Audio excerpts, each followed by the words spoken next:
যারা পতিত স্বৈরাচার আওয়ামী লীগকে পুনর্বাসন করতে চায় তাদের প্রতিরোধে ছাত্র জনতা আবারও জীবন দিতে প্রস্তুত বলে জানিয়েছেন জুলাই শহীদ স্মৃতি ফাউন্ডেশনের সাধারণ সম্পাদক সার্জিস আলম। তিনি বলেন, প্রয়োজনে খুনিদের বিরুদ্ধে রাজপথে নামতেও প্রস্তুত তারা। চট্টগ্রামে জুলাই গণ অভ্যুত্থানে শহীদ পরিবারকে আর্থিক সহায়তা প্রদান অনুষ্ঠানে এসব কথা বলেন বৈষম্য বিরোধী ছাত্র আন্দোলনের এই সমন্বয়ক। চট্টগ্রাম প্রতিনিধি তামিম মাহমুদের রিপোর্ট, জানাচ্ছেন আদ্দিন সজীব।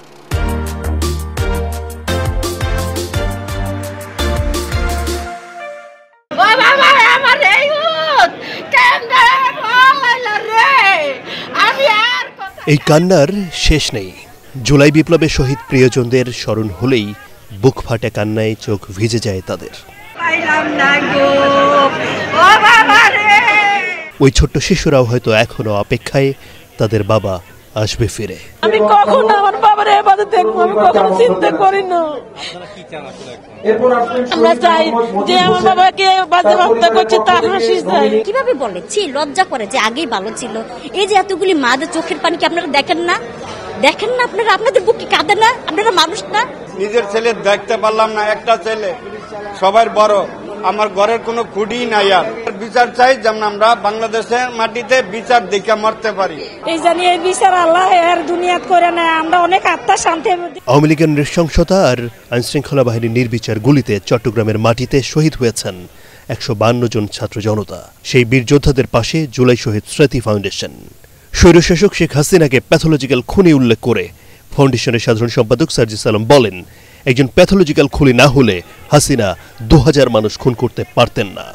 এই যে এত বড় একটি রক্তাক্ত গণহত্যা, এই যে এত বড় একটি হত্যাকাণ্ড, হাজার হাজার খুন, হাজার হাজার মানুষের রক্ত ঝরিয়েছে, তারপরও এই বাংলাদেশে ওই খুনিদের নাম আবার উচ্চারিত হয়। তারপরও এই বাংলাদেশে ওই খুনিদের সাফাই গাওয়া হয়।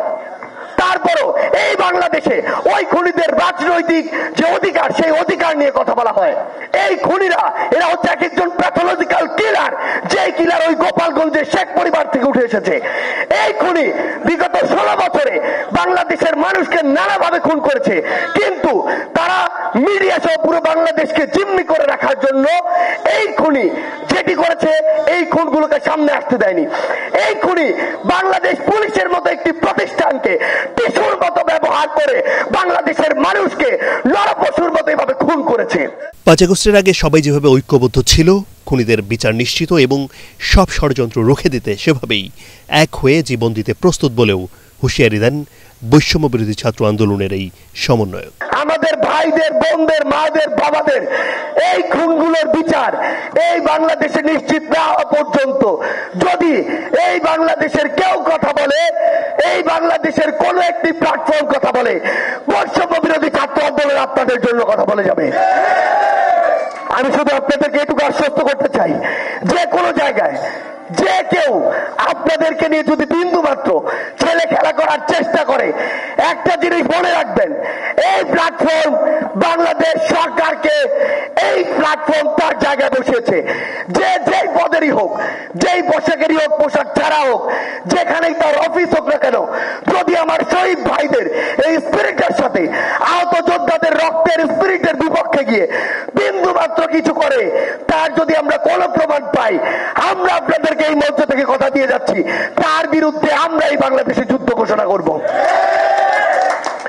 আমার শহীদ পরিবারকে শুধু একটি কথা বলে দিতে চাই, আপনাদের যে কোনো সহযোগিতার জন্য পুরো বাংলাদেশ, পুরো বিশ্ব আপনাদের পাশে দাঁড়াতে প্রস্তুত।